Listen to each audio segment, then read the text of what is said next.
and thank you for joining us on Chaos TV. I'm Nathan Hunkin, and today we're going to be talking and taking a look at the support available to the armed forces community through the CTEC Plus and their partners.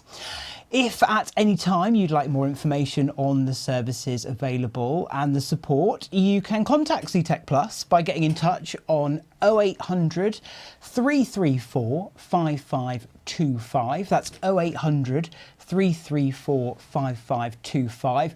Or you can email customer.admin@ctecplus.co.uk. Those details we'll put in the ticker at the bottom of the screen as well throughout the broadcast, so you can enjoy those.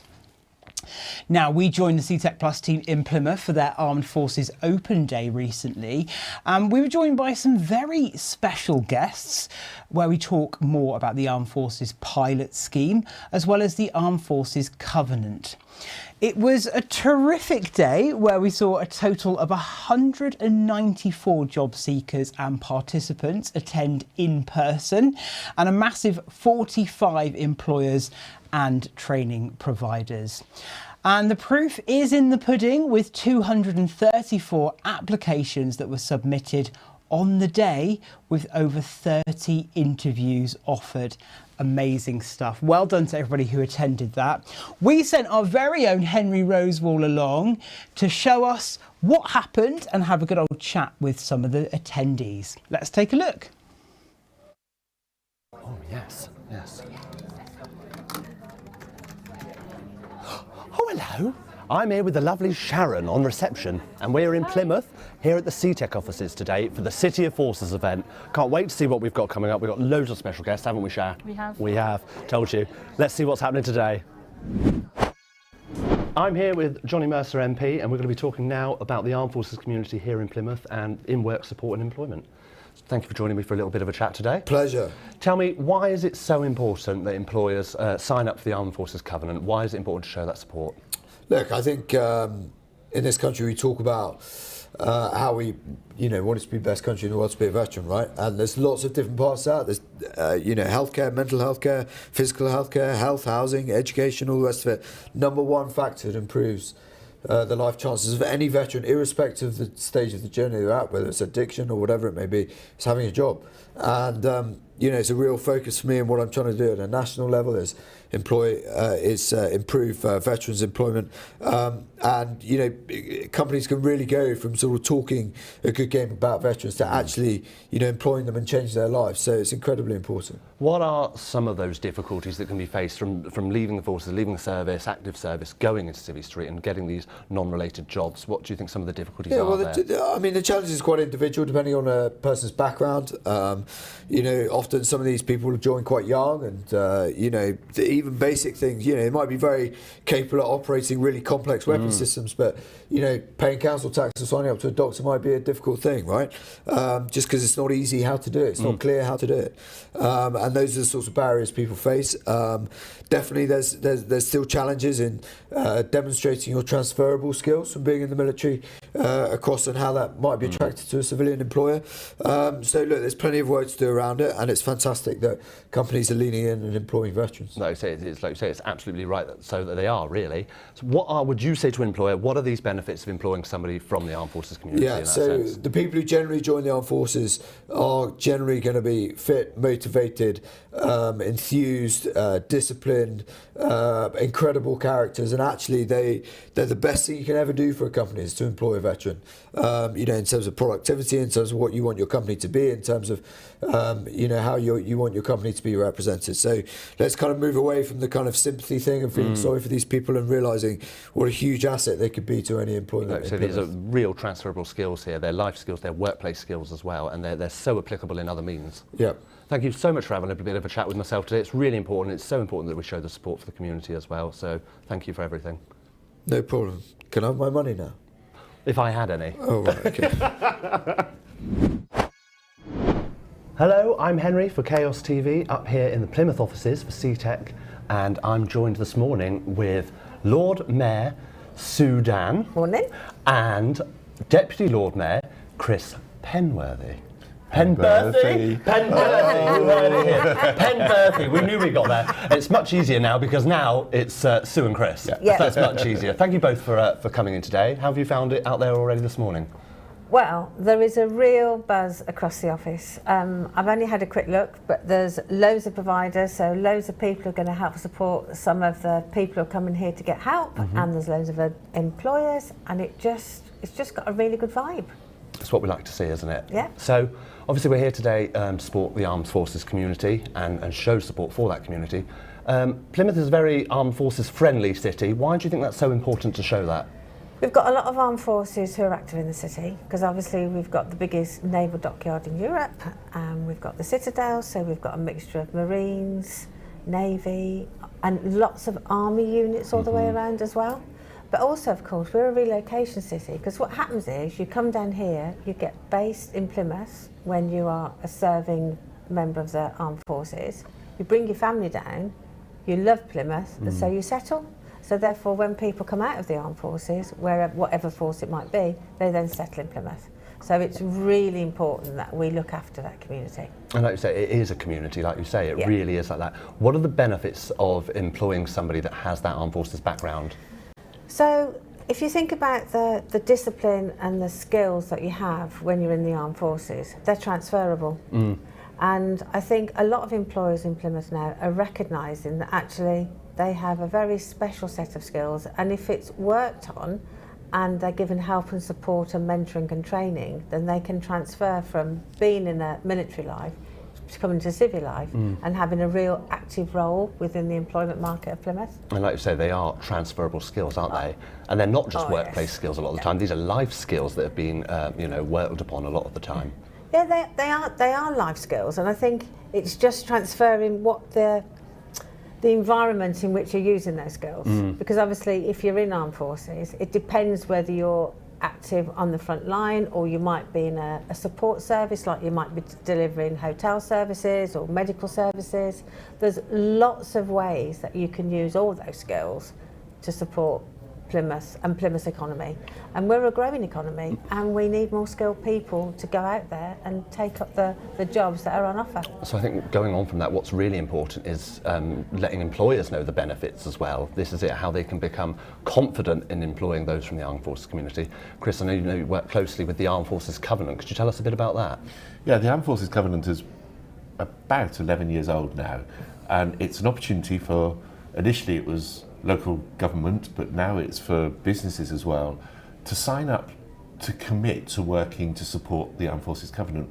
For those who serve and for their families, they make big sacrifices. Families make sacrifices during the service as partners and children move around the country in support of serving personnel. And they often put their own jobs and careers on hold.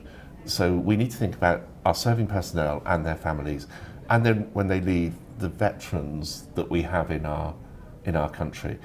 And the commitment is to ensure that there is no disadvantage, that we recognise and support our armed forces communities. Whether that's in getting to understand the fact that qualifications might be slightly different, because if you qualify to be a medic on a ship, it's slightly different than being a paramedic, because you're also being a nurse and sometimes a doctor. So it doesn't immediately transfer, but getting to understand that, actually you have a whole load of skills. And it's the same with lots of other bits in the armed forces. And employers can actually sign up to be a corporate covenant signatory. They can say, this is what we will do to support our armed forces community. And whether that's about how you support reservists and territorials, what you do to make opportunities for wives and It really does expand, doesn't it? And what you can do to employ people who are veterans, long-term veterans, or those just leaving the service.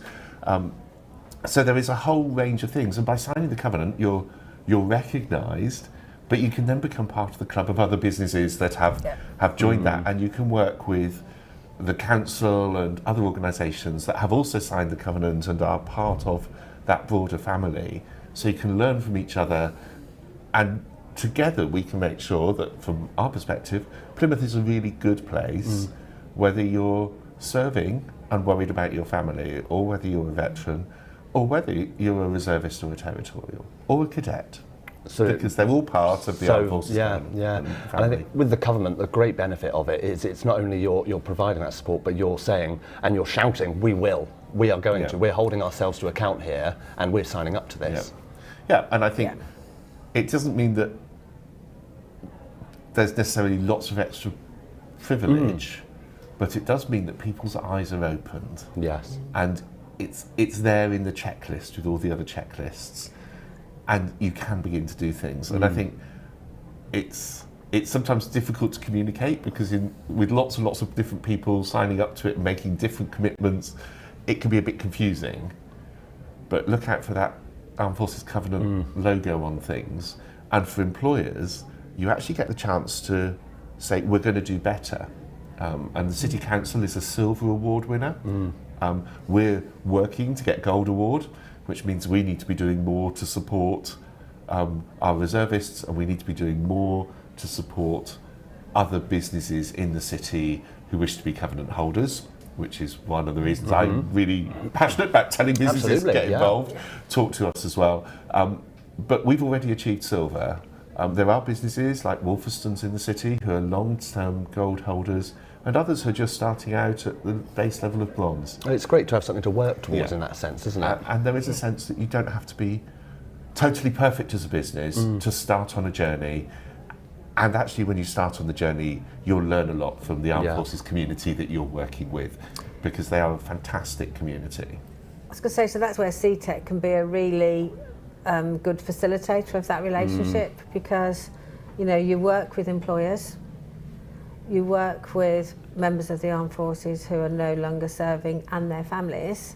So therefore, if you can join those two together, so you're giving the confidence and the skills to the personnel to be able to go to work, and you're working with the employers to make sure if there needs to be any adaptations or whatever, it can be a really good conduit.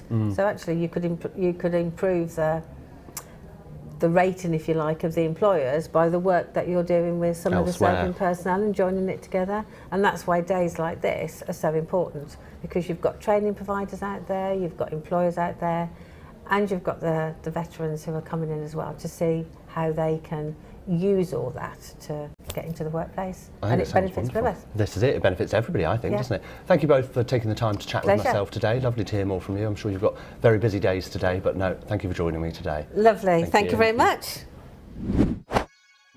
Hi, I'm here with Gemma and Drew, both from CTEC Plus, and we're going to have a bit of a quick chat here now about the Armed Forces pilot. So, both of you, you're the guys on the ground dealing with this here. Tell me about the pilot. Yeah, so we're currently working with veterans who are participants on our mainstream programme, which is absolutely fantastic. What we do for them is give them that extra layer of support, so it's so easy to forget how much support they actually need. And of course, employment support is massively important, but it could be housing, it could be just getting them a dentist, which, you know, if I can get a dentist nowadays, So it's if you a can help me nightmare. get a dentist, that would be great. It's a nightmare, isn't it? But yeah, so we're adding that layer of support. All of my mentors are veterans or close family members, which is fantastic because Really they important. understand it. Yeah. It's that empathy, it's that shared lived experience a lot of the time, isn't it? And you can apply it to these individuals in that way that they understand a lot of the time. Yeah, definitely. So, Drew, tell us about some of the benefits of the pilot. I think the benefits of the pilot really are the support that the veterans get. Not just the veterans themselves, but the families that can also, access that support that's there. Bringing employers together, that I think at the moment the veterans don't know are there that are open to take on veterans, because what we know is if a veteran is in the right job with the right employer, they will stay with them. They're not job hoppers, they don't sort of move around, but we've got to fit them in that right that right Lego spot, whatever you want to call it, to that right opportunity. It also makes sure, from the veterans' perspective and families and all of those things, get the right support. There's a huge amount of support that's out there. We're not necessarily here to fix everybody's problems. We're not, we're not designed to do that, as much as I'd love to say that we could, but we can give a level of support. As Gemma says, the mentors, are have lived experience from a veteran's perspective. So they're absolutely the right individuals to give that support. We've been investing in supporting the mentors as well to make sure that, you know, they get what they need and they're saying all of the right thing. I don't know, Gemma, if you want to go on to some of that training that they've had, because I think it upskills everybody that's involved. Yeah, not a problem at all. So in terms of the training that we've had, we've done some peer-to-peer mentor training, which was fantastic. It just shows how, you know, you're not there to almost coach them where their employment advisors are. It's more about having a friendly face and saying, okay, this is what we need to do with them. We've done some trauma-informed training as well, which was fantastic. Really looking at how the brain works and reacts to trauma. That was really interesting. And then we're doing some mental health first aid training and suicide awareness as well, because unfortunately, you know, it is a really important stuff. As, you know, veterans obviously coming through things like PTSD, etc. So some really good training. And I think that's, as well as providing that support, letting people know that the support's available is almost just as important in that sense. You know, you're there ready and waiting for them to come to you. However, they don't know if they don't know. No. You know, and it's as simple as that. And I think people are really willing if they do know. And veterans typically are quite proud people as well. They won't ask for help. No. And usually it's too late, unfortunately, when we realise that there's a problem. So the fact that we are getting referrals through for this pilot is fantastic, because it just gives that extra level of support. It's breaking down those barriers, isn't it? And it opens it up to the wider community like that. I think sometimes even just getting somebody to disclose that they're a veteran, because I don't know whether they feel that there's a stigma against it. I don't know what it is. Obviously, I can't say I'm not a veteran personally, but it is just supporting. It's above and beyond everything that we already do, and it's just, you know, helping people understand what is there and available to them. Interesting, I had an instance recently with one of my family members. I went straight to Gemma, and I'm going off track here a little bit, and literally within minutes she was firing all of this stuff to me about what is there and what is available. It's amazing, but actually it's more than that. Going back to the mentors, it's about having somebody there that understands, that can give a bit of time outside of everything that we already do, and I think that has a huge impact on people. Oh, I think it does. It shows worth, it shows value, doesn't it? And it's commitment as an individual as well. This is the thing. Absolutely. Thank you both for popping in and having a chat with me today. It's lovely and busy out there, isn't it? It's going really well. It's what we like to see. So I'll let you get back to it out there and keep everybody happy. Fantastic. Thank you. Thank you. Thanking you. Hello, I'm Henry here for Chaos TV, and I'm joined by John Beek, who's going to be telling us more about the armed forces community here in Plymouth. Thank you for having a little bit of a chat with myself today.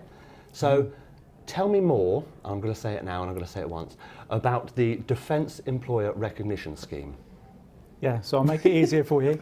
The ERS Awards, as we call them. So the Employer Recognition Scheme rewards UK employers for their support to the defence community in their employment, typically.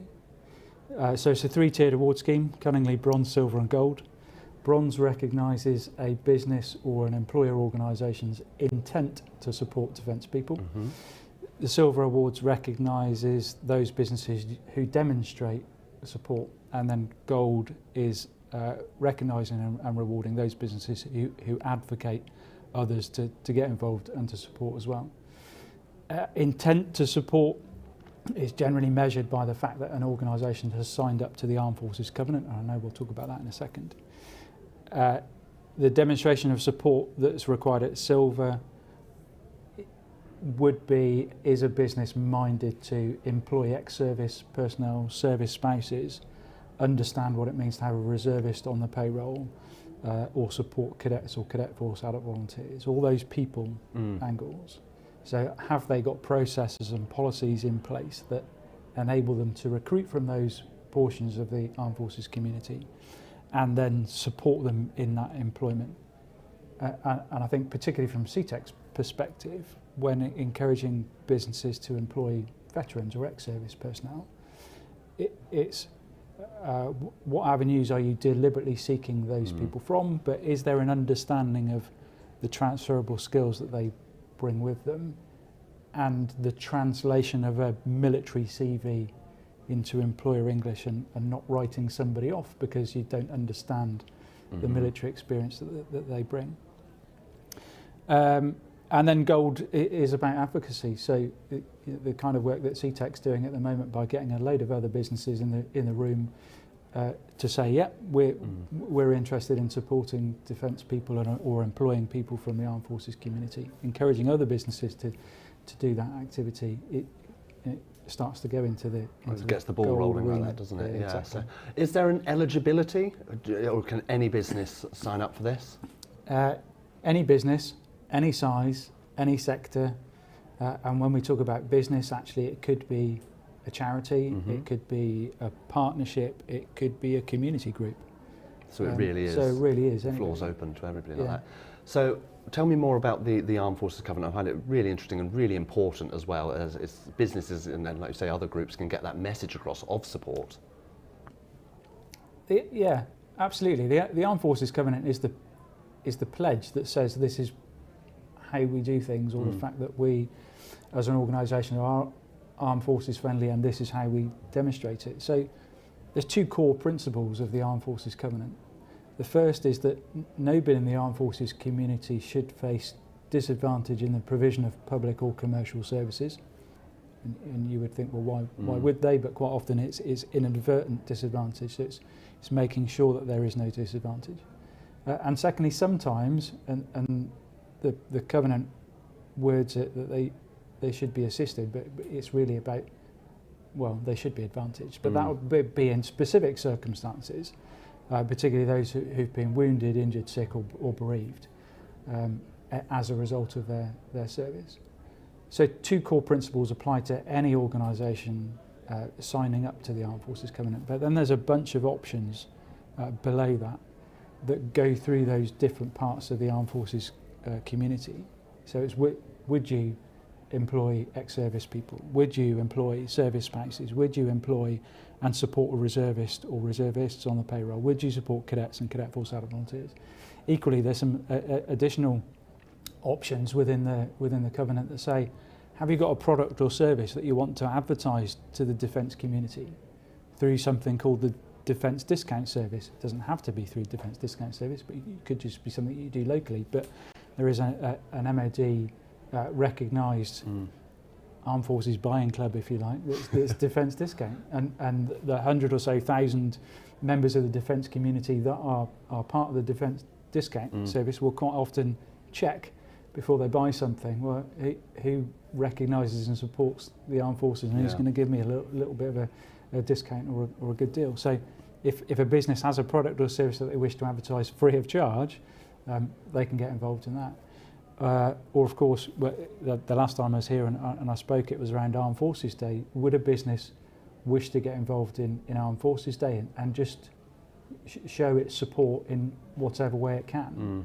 The councils are encouraged to literally fly the flag, so raise a flag on their buildings on the Monday of Armed Forces Week.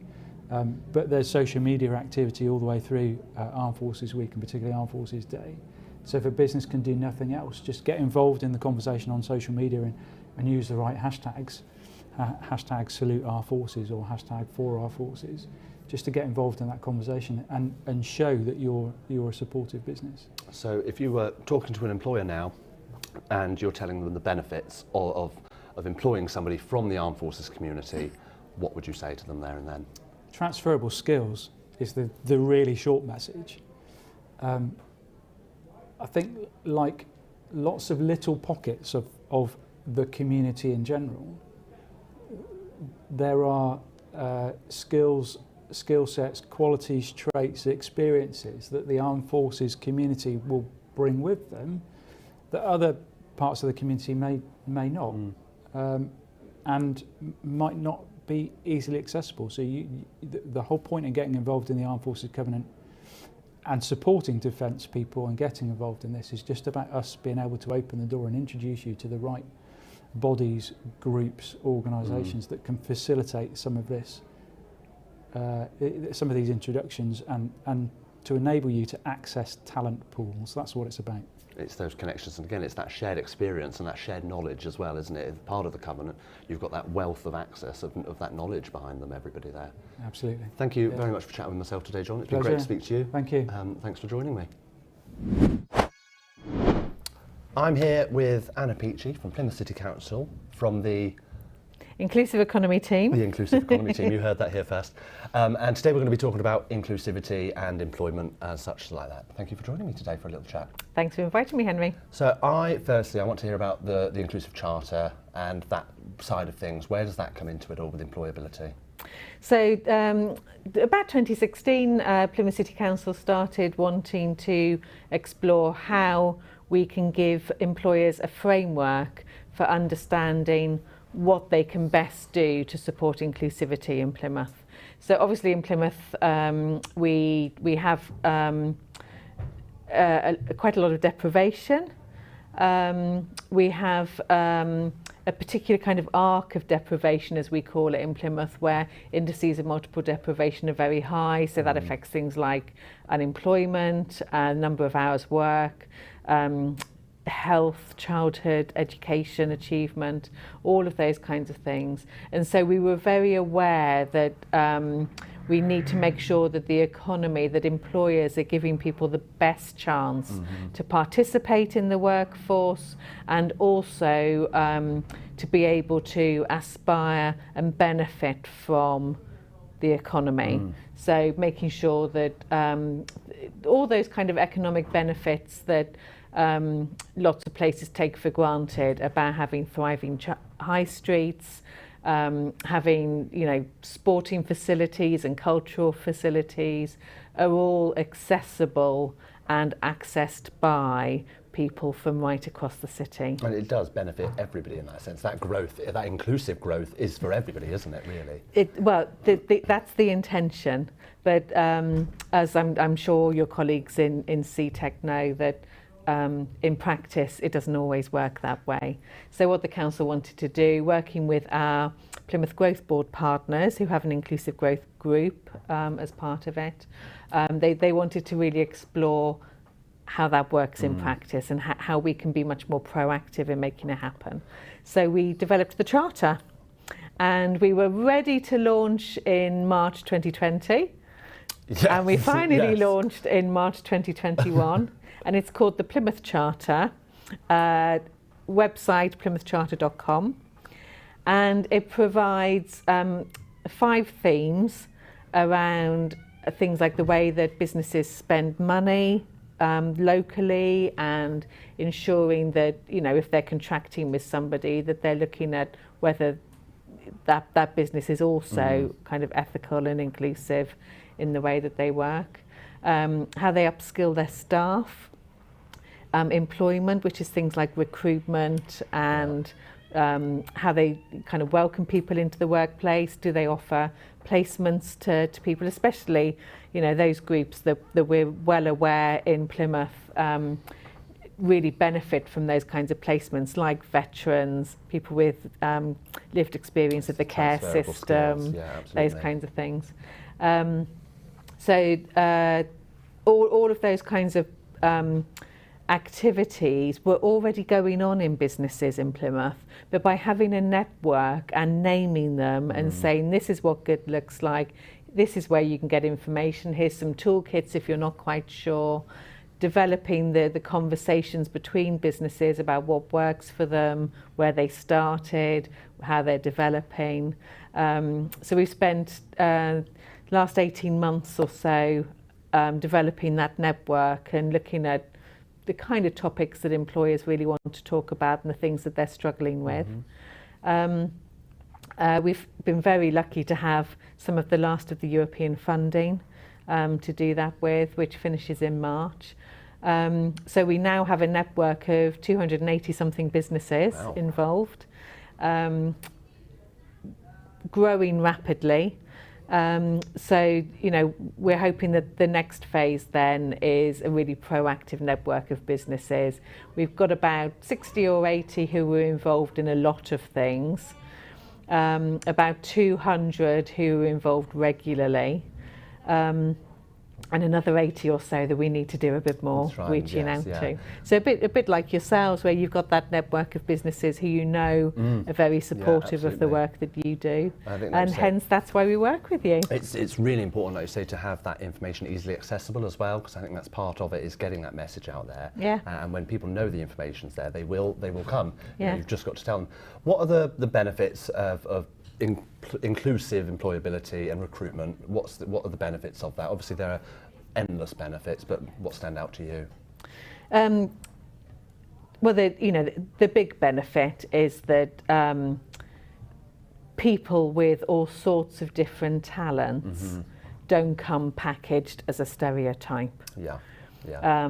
They might have particular needs in the way that they work or the way that they go through a recruitment process. I mean, the obvious one to talk about would be something like dyslexia, where it's now very well known that dyslexia doesn't reflect somebody's intelligence. Because there are so many famous examples, aren't there, of people who are incredibly yeah. successful and incredibly intelligent with dyslexia. So we know that there are talents that need some kind of adaptations in the way that they're recruited and the way that they're managed and the way that they do their work. So all sorts of neurodiversity and health limitations, but also caring responsibilities is a big one. Those kind of backgrounds in deprivation where perhaps people might be very capable and very clever, but they don't have experience of the kind of behaviours and languages and networking that others might have. So how do we create an economy that invites people in, makes them feel welcome, makes them feel that they can be their best selves at work? I'm going to And ask that's you what now it's then, about. How can we make sure these people feel welcomed? How can we support them? What's your go-to in that? Well, a lot of it is about breaking down the stereotypes, isn't it? Yeah. Which is what you do all the time. It is about providing opportunities for people to be confident in expressing what their own employability needs are, and knowing that they won't be treated as less able because they've got particular employment needs. So that's about managers understanding that. It's about all of us understanding that we have biases and that we need to be open in those conversations. And then it's also, I guess, about providing just some ideas about what works. Sharing that ideas, yeah. Sharing those ideas, yeah. So one of the ones I hear talked about quite a lot is about providing interview candidates with the questions in advance and making sure that they know who they're meeting, where they're meeting, what kind of environment they're going to be sat in. Yeah, which seems really basic, but a lot of employers or recruiting managers kind of don't even know that that's an option because they've never done it that way. Or perhaps they were trained to do it, people sat on either side of a desk. This is it, yeah. Wearing a suit. We're so set in our ways sometimes, aren't we? That sometimes you need somebody to shake it up a bit and say, well, have we tried doing it this way? Yeah. And like you say, it's those little things as well. It's always the little things, I think. And like you say, sending those questions ahead of time and just being empathetic in that way as well. Yeah. And first day in, do you put somebody in front of a laptop and tell them to read a load of health and safety information, or do you make them feel welcome? Have a conversation. Have a conversation. Yeah, absolutely. Thank you so much for taking the time to chat with myself today. It's been lovely to speak to you. And, it was lovely to speak to you too, Henry. Thank you very much. Hope you enjoy the rest of your Friday. Thank you very much. Hi, I'm now joined with Mo from DWP, and we're going to chat a bit about employment when it comes to the Armed Forces community. Thank you for popping in for a quick chat with myself today. No problem. So why would you say, in your experience, is it so important to have specialist services? I think veterans tend to communicate better with veterans or people who have a similar mindset. and it's always easy to speak the same language, I think. That's it. I think many people don't have an understanding of veterans and how they've progressed through life, and some people sort of treat them with kid gloves, and you don't need to. Basically. No. And like you say, I think having that empathy there as well, isn't it? It's making it in a language that they're used to, that they understand, that they can develop in like that. So obviously, what are some of the benefits, because they are benefits, of employing from the armed forces community? What would you say to an employer thinking of? I think most employers would really benefit from employing a veteran because they're self-starters. They have their own initiative, they work well on their own, they work well as a team, and that's their bread and butter. They're used to doing that. Teamwork is a big ethos part of being in the forces, and also having their own initiative to be problem solvers, and you know, not have to be supervised once they've sort of been introduced to the work and given a bit of a training program. And I think they really do bring a lot to the employment situation. Well, these are all qualities that the employers say they're looking for, aren't they? This is what every employer is looking for. So it really is a no-brainer in that sense, isn't it? What's some of the conversations going on with the employers around the need in the workforce in that sense? I think all workforces really want someone they can trust and they can rely on. And veterans are used to having that discipline anyway. And they really want someone that's going to give a good face for the business. And a veteran, you know, is always used to being there on time, you know, in advance of time, in the right clothing, ready to go. And I think that's what they're looking for, you know, someone that they can rely on, someone that they can trust with their business, and ensure that their customer is treated, you know, with the correct situation and the correct customer service. And like you say, it's more of a, this is the way it should be, in the sense really, isn't it? This is exactly how it should be, and to see those benefits, and I think it's also important to let people know about them and sort of break that down and say they are benefits in that sense. These are people as much the same as you and I in that sense. Thank you so much for coming on for a very quick chat with myself today, Mo. It was lovely to talk to you and hear more about it. Thank you. I'm here with Jill Holmes, and we're going to be talking more about the Armed Forces community. Thank you for coming in, having a little chat with myself today. I know it's nice and busy out there, looking really well. So tell me, what are some of the benefits of employing somebody from the Armed Forces community? So I think for me it's about trying to really utilise the skills they learn in the Army or Navy, Air Force. I think being able to work in a team is obviously key in the Armed Forces, and that can be really valuable, I think, for an employer. I also think they have to solve problems, they're in difficult situations, they have to act on their feet. So I think all of those are transferable skills that you could bring into anything from customer service, or working as a team to build or develop something, working in a warehouse. You can see how those skills any employer would really, really value, I think. And like you say, there's real transferability to them there as well. It's not just work skills, these are life skills. These are really valuable life skills a lot of the time as Absolutely. well. Why, here in Plymouth, why do you think it's so important to have specialist services in the area? So I think one of the key things in any employability services is you have to relate to the people who you are working with. And I think it's really useful to have an organisation that specialises in armed forces, because as an individual coming out of the services, I think it's quite common for people to feel a bit lost. So to be able to relate to an organisation who understands what you're going through and can connect, and I think will have experience and examples of people they've worked with before, that can only build confidence with that individual, and that being able to then pull out their transferable skills, that to me makes it much easier to put them into employment, I think. And I think the more and more it keeps going as well, it's sort of, you've got that huge sort of shared wealth of knowledge, of experience, problem solving, all together in one place. And it's the more connections that are made, the quicker and the easier these things are going to get. Yes, absolutely. And I think that's why it's key. And I think, you know, I think we have to make sure that we are engaging with people who come out of the armed forces to make sure that they don't feel lost or forgotten, and that they are a valued part of society. Absolutely. Jill, thank you for popping in for a quick chat with myself today. It's lovely to see you. Thank you very much. Thank you very much. It's been a pleasure. Hello and welcome back. I'm Henry from Chaos TV. Joining me now are Alan and Martin from Plymouth City Bus. However, I think you wear lots of hats, don't you? We do. We are basically Go South West. Okay, now it started with Plymouth City Bus many years ago, believe it or not, back in 1892, I think it was. With horse-drawn carriages and all the rest of it, trams, to where we are now. So we're well established. We've been doing this for a little while, shall we say. They know the route by now, We've got our way around, yeah. We've found out now roughly where we are. And we've expanded over the years. And because of that, we've now created another company called Go Cornwall Bus. That was started in 2015.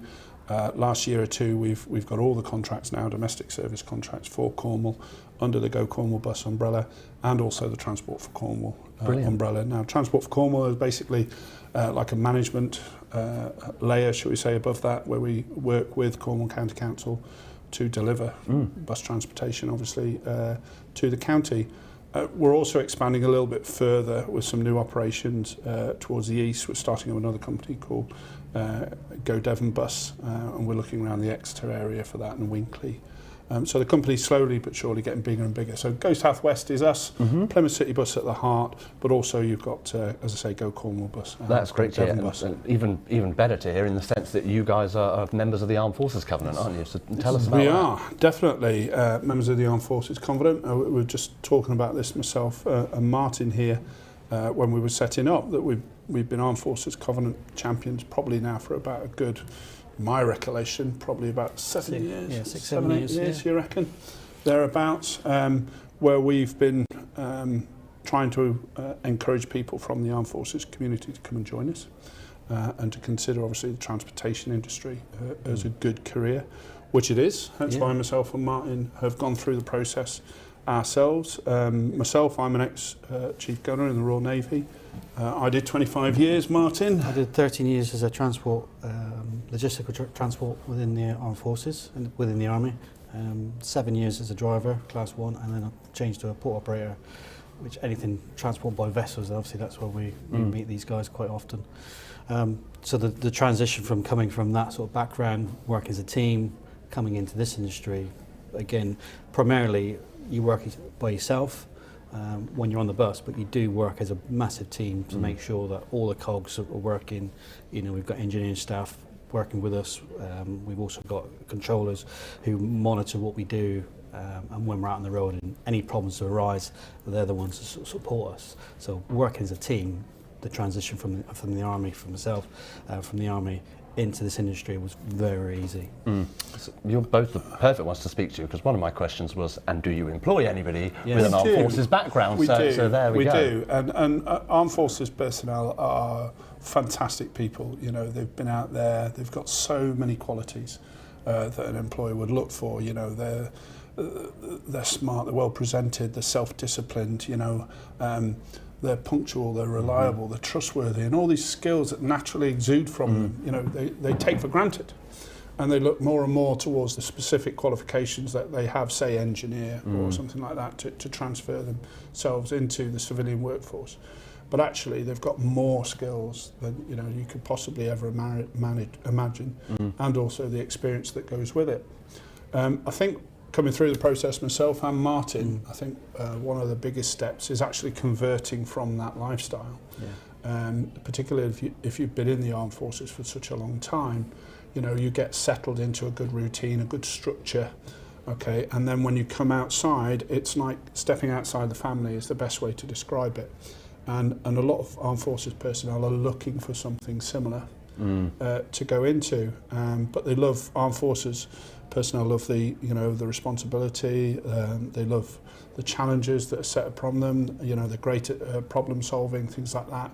But again, they want to have the reliable work, you know, the regular amount of work that's required, and obviously to sustain a living, as we all do. But I think basically Armed Forces personnel just need to have a bridge built between the Armed Forces life and the new civilian life, and this is where we come in. We naturally work very closely with the Career Transition Partnership. I've got a very close friend of mine up there, Joe Lucas, okay, who we work with a lot and we're in regular communication with. We actively seek out individuals who are looking forward to come to this industry, and we take them even though they're still in the military, on that step-by-step journey through their resettlement process to get literally step out of the armed forces on the Friday, have an extended weekend, of course, and then put on your new uniform on the Monday morning, walk through the door, you know, with big smiles, welcome in the arms, and say, come in, take a seat, you know, part of our team. So that's it. So as part of this covenant and that showing that support, because I think that's as important as giving the support is showing it and showing that, you know, you hold yourself accountable as a business or as a group, as a charity, that you're going to hold yourself to these standards of the covenant. What would you say to an employer looking to show that they support those coming from the armed forces community? What would your recommendation be to that employer? Sign up firstly for the covenants. Yeah. And obviously come to affairs like this all the time. We are IIP Platinum as well, so it just shows having something like that on board that attracts people as well from the armed forces, which is really good. But just get out there, just you know, come to these events, show your presence, and actually people come to you because they see that in the organisation, it's a big organisation. It's one of the biggest, well, the top 10 employers within Plymouth itself. There's lots of ex-forces people who lived in Plymouth, obviously within the background, the Navy and all that kind of, go off and then they want to come back to here. So they see that a company like this is an establishment with this investment in individuals. So that's what people look for. So get out there and show it. I think, as an employer, I think what they should be doing is rightly so, as Martin said, come to these events, talk to people, get involved, listen to the individuals, talk to people like CTEC, you know, work with them, you know, they've got the experience. Work with people like the Career Transition Partnership. They've, again, got the experience, the knowledge and the database of people that are there. And every single person involved in that process is here to help, support and guide, even to the end employer, which is ourselves. Obviously, we're here today recruiting. But we all want people to succeed, okay? And as an employer, it's very lovely to come to events like this, to see armed forces personnel, to see the calibre of people that are presented for you, and to try and encourage them, you know, to come in to our work. It's a conversation, you know, we have to go into the detail about what the job entails, what the wages are, what the shift patterns are, you know, and a lot of it is in comparison with what they've pretty much been previously used to anyway. So it's just about showing the similarities between each job. Great to have both of yourselves here with that lived experience as well, because any questions they're going to have, you're going to have the relevant answers. You're going to be able to apply it to them in a way that they'll understand. This is the thing, you're going to be able to explain this new role in relation to their previous role, in a sense. You'll have that learnt experience. Definitely, especially from Martin's point of view, from the transport industry within the military. Yeah, because obviously a lot of the roles obviously I came from was driver based. There's credits that you get that you can use to train. You can get your licenses before you even come to us, but we can use part of that package as your training for us as well, which will help obviously any employer, not just ourselves, but any employer, bring people into their industry and into their company. But also on top of that, what we try and do is, because we pay for all of your training, is to basically say, yes, we're aware of your enhanced learning credits, etc., etc. Come to us, we'll pay for your training. All right, we'll fully qualify you, save your credits, and then use them because people have aspirations of moving up. Obviously, command change, shall we say, put it into service speak, and so they can look at additional qualifications that are going to support that or enhance their current position. Again, it's that flexibility, isn't it? Like you say, that you're applying it to these people as individuals. That's what it is at the end of the day, and it's people like that, isn't it? Alan, Martin, thank you both for taking the time to chat with me today. It's great to see how busy it is out there today. It is buzzing out there as well, isn't it? There's lots of people. I don't know if it's those good cakes or if it's the fact that you're all here today. Are coming later, I've heard about the pasties. I've heard rumours about these pasties. But no, thank you both for joining me today and having a chat. It's great to see you. Great to speak to you too. Thank you. I'm here with Dave Street, and from Active Plus, we're going to be talking a little bit now about the armed forces community and what employers can do to support those going into work. How are you doing, Dave? All good? Great, thank you. Yeah, thanks for having me. What's your role with Active Plus then? What do you get up to? I'm a lead instructor and facilitation manager for Active Plus. I've been with Active Plus now for 8 years, since I left the Navy. Fabulous. And I've got a team in Plymouth and I've got a team in South and East Cornwall who deliver courses to community, looking for people to improve their confidence, motivation, and get back into employment. Brilliant. So saying about some of those benefits there, your motivation, confidence, things like that, what are the benefits that an employer might find when looking for somebody from the Armed Forces community? So I think it's more to do with teamwork, the transferable skills we have as military. Personal experience, when I left the Navy, it was 8 years ago and it was hard. I'm still transitioning now and I'm counselling myself with PTSD. But what an employer is looking for is that communication, that work ethos, the commitment and punctuality to move forward.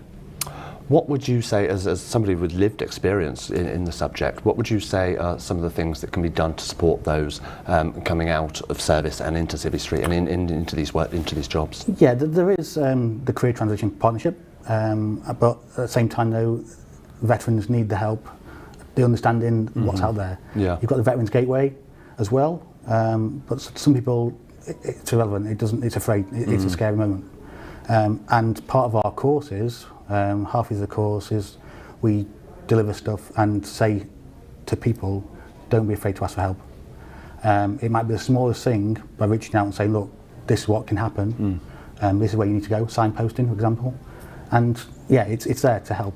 I think, like you say, it's so important that you've got that lived experience in that sense that you can empathise with a lot of these individuals, you know, and everybody is an individual in the sense that everybody's going to be different. However, you can relate to them and help them understand these things in a way that they will understand and, you know, slightly more easier for them. Exactly, and by having that presence on day one to session 6, 18 hours later, they understand where you've come from, they understand what you're offering them and the guidance, the help, that's all they ask for. And it's that mutual respect between yourselves like that, isn't it? It's that synergy that works and helps it so well. Dave, thanks for taking the time to talk with me today. I'm going to let you get back out there and see more smiling, happy faces. It's a pleasure, thank you. Thank you very much.